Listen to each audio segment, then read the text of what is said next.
Hello there, welcome to the Saroy channel, wherever you are in the world, and I hope you're exceedingly well. And we're going to get started tonight with a lovely story, which I think is so fascinating and that you're going to so enjoy listening to. And it's about how our minds are so connected to our bodies. For example, if you're an angry person, you're going to have a negative effect on your liver. If you suffer from depression and anxiety, that can affect your heart. So all these emotions do actually physically affect our bodies. And even though this is a Bigfoot encounter, the story does, share these insights, which I think you're going to find very, very fascinating. So before we get started, don't forget to subscribe to the channel, click the notification bell and the thumbs up. And let's get started with tonight's story. Dear Sarah and all your lovely listeners, my name is Andre, and my Bigfoot encounter happened when I was about 12 years old at the time, and it was in the summer of 1954. I went to stay at my grandmother's home in the Pacific Northwest, where she lived in a tiny cabin in a very remote area of natural wilderness. Her beautiful country cabin was literally tucked away in the middle of the woods, in a tiny open clearing, and it was just literally surrounded by the most tall, majestic, regal-looking trees, such as Douglas fir, grand firs, red cedars and pines that were literally everywhere you looked. There was also a little pebbly, beautiful stream only yards away from the cabin that meandered through the woods and was a favourite spot for me to just sit and pontificate, as well as throw pebbles and play all kinds of outdoor games with myself, as well as sometimes trying my hand at a bit of fishing. It was a perfect location for the whitetail and mule deer to congregate to drink, and believe me, I enjoyed watching the wildlife, and one or two occasions I did actually get to see a black bear, which was very thrilling. The first time I met my grandmother, I was afraid of her, because everything about her was exceedingly peculiar, and she did not conform to traditional stereotypes of how an adult should look or behave, least of all a grandmother. Everything about her was peculiar and strange. She was a small, willowy woman who wore dark navy clothes with white pearls all the time. Everything in her wardrobe was navy. She would wear her grey hair loose so that it flowed over her shoulders in a wild mass of out-of-control curls. Her small face was very heavily wrinkled and her arctic blue eyes were both warm and friendly, but at the same time very sharp and curious, reminding me so much of a hawk because she was so incredibly observant. She would notice things about people that you would never otherwise observe. She would look at you, and by the colour of your skin and the feel of your pulse, she could pretty much tell you what was wrong with your health, and she was always on the money every single time. People came to her from Oregon, Washington, Idaho, Montana and Wyoming, and some even came from as far afield as southeast Alaska.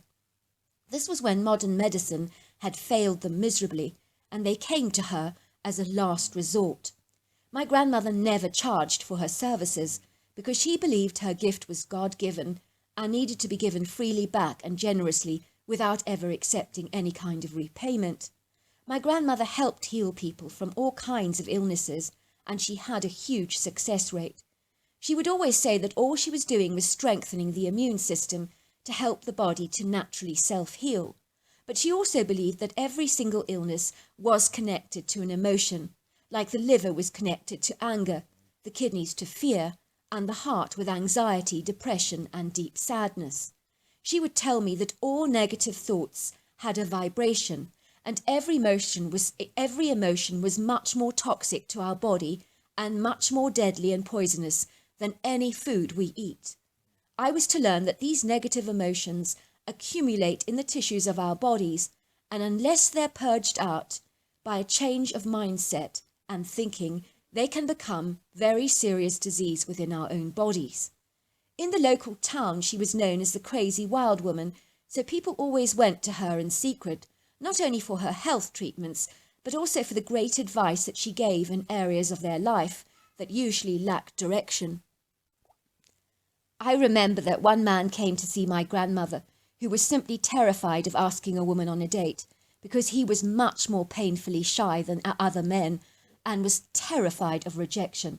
And that fear just completely consumed his life. My grandmother knew immediately when she saw him that he lacked courage, and so she gave him a necklace of eagle's feathers to wear under his shirt, and a potion containing wild garlic, ginseng, winter, jasmine, rosemary, basil, and some other wild herbs. He was to take a tincture of these 3 drops on his tongue 5 times a day, and literally within a month this man was engaged, and a year later he was happily married and never ever looked back again. I remember my grandmother saying that the energy and life force of an eagle was so powerful and confident, and actually wearing eagle's feathers would raise the man's energy to a higher vibration that would automatically increase his confidence and success. He was to tell my grandmother later that wearing the eagle's feathers had transformed his life and made his confidence literally soar. I remember one day a man came to visit my grandmother for thanking her for curing his liver disease that he thought he could never ever recover from. He had been told by his doctors and specialists that there was no reversal to his advanced cirrhosis of the liver, but my grandmother gave him some herbs to take and insisted that he did everything he could to examine the anger in his life.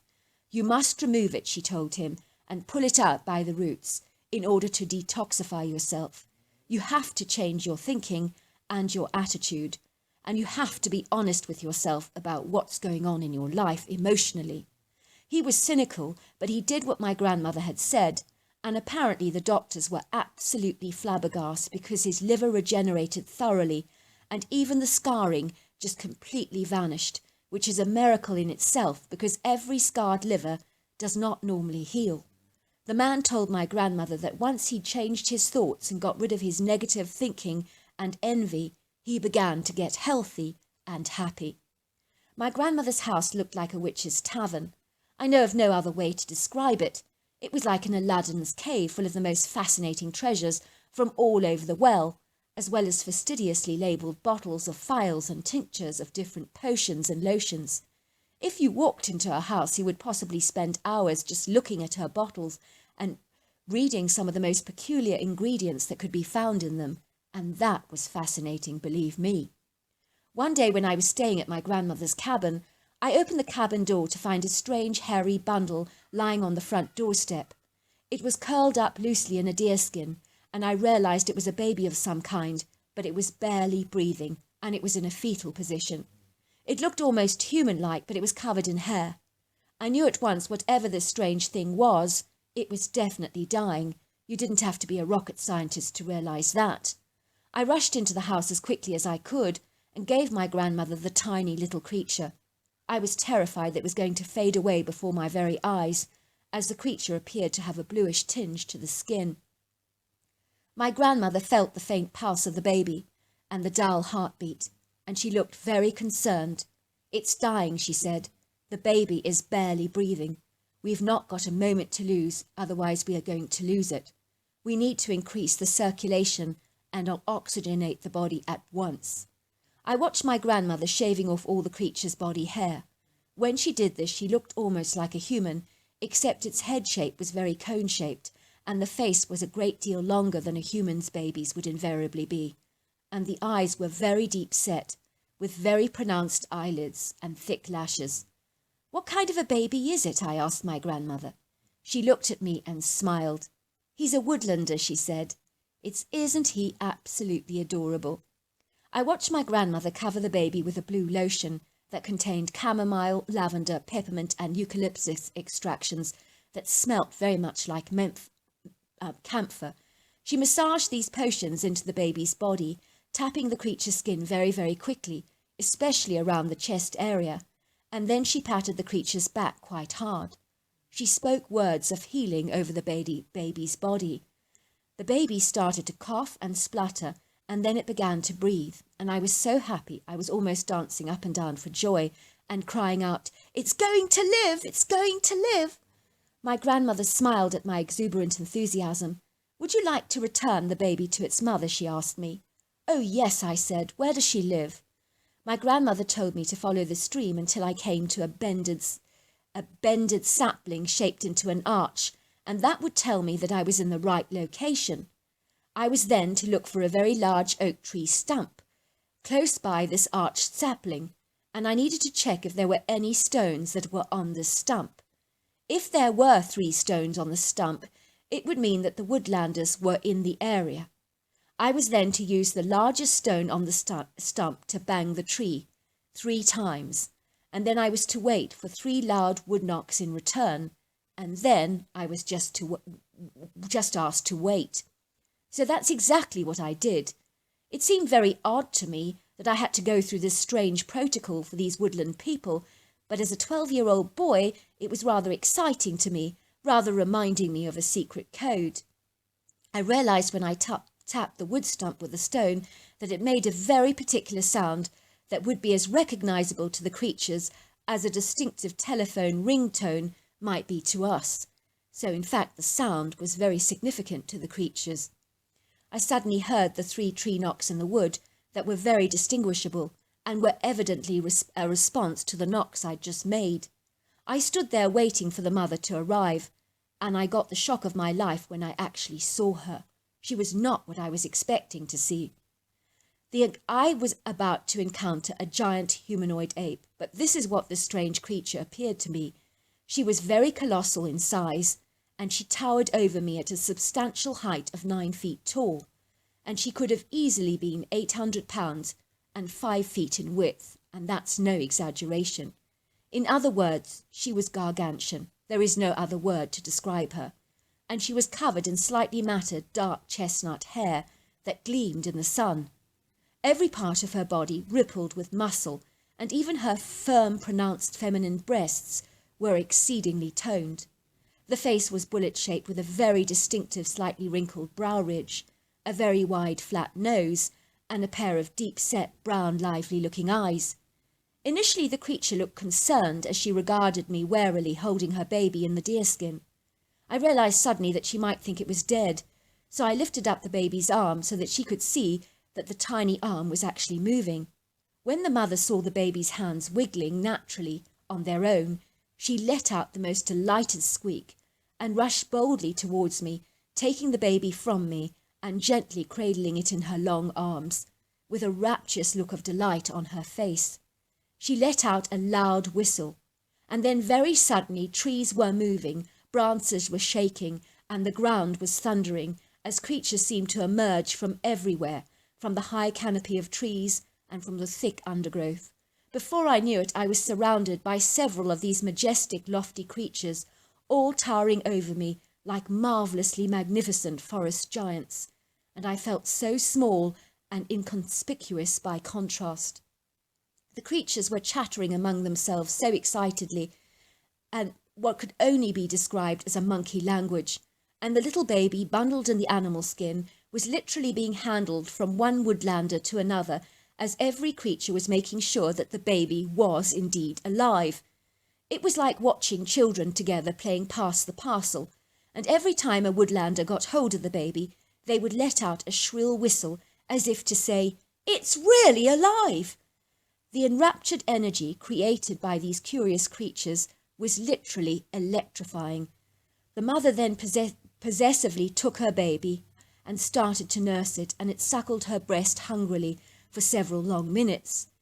She then pulled back the animal skin and looked startled to observe that the baby had no hair on its body anymore, and she made a strange chattering sound, and once again the baby was passed around for every woodlander as they all examined the smooth skin with their sausage-like fingers, with intrigued and puzzled looks on their expressive faces. I noticed a lot of "ah" sounds being made among the creatures as they looked at each other with an expression that can only be articulated as "wow." Then the mother smelt the baby, and she made a chattering sound, and once again the baby was passed from one woodlander to another as they all proceeded to smell the baby like we might sniff or smell a bar of soap or perfume. And once again there was a long chorus of "ahs" going on among all the creatures. The mother looked at me, and she nodded as if she was saying, "Thank you so very much." And then she took her baby and handed it to me for a moment, and as if she was getting me to say goodbye to it.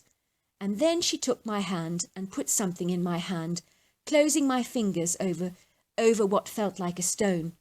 I then walked away back to my grandmother's cabin, dying to see what the creature had actually given me. When I got back to my grandmother's cabin, I examined the stone closely that I'd been given. It was not an ordinary pebble, but was an amethyst, and all these years later, I have got that marvellous stone still in my possession. A day or so after my grandmother had treated the baby, there was a deer skin left outside her door, filled with morel mushrooms, some salmon, steelhead, rainbow trout, and a large turkey, as well as some wild berries and ginseng. I was delighted that the woodlanders had gifted us so generously.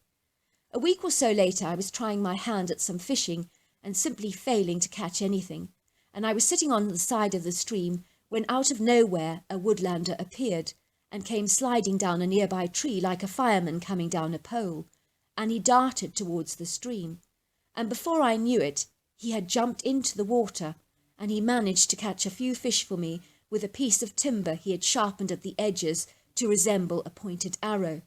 He threw the fishes towards me, where they landed beside my feet. I was just about to thank the creature, but he just disappeared into the forest, and I never saw him again. My grandmother sadly died in 1975, and I was given her urn of ashes to scatter on the stream, on the land where she had once lived, that now was in the possession of a large landowner. I had to ask him for special permission to scatter the ashes there. I was to discover that my grandmother's cabin had been torn down, and the woods were still very much intact, but in the place where her house was once located stood a lovely medium-sized oak tree that was growing by the day, and it was surrounded with lots and lots of rocks that appeared to look like some kind of memorial to my grandmother. When I asked the new landowner about the tree and the rocks, he said that he did not know how the tree and the rocks had got there, and it was an enigma to him. I am convinced that the memorial for my grandmother had been placed there by the woodlanders. It was only in 2009, I think it was, that I was to discover that these woodlanders were in fact Sasquatches or Bigfoot, and I realised now how privileged I was to have such a marvellous encounter with such incredible creatures, which I now know to be Bigfoots. Well, I have to say that was the most fabulous story. I'm sure all of you are going to agree with that. I just love the fact that every organ in our body is connected to an emotion. And I really believe that that is actually true, because I know someone who had liver disease that was very, very advanced.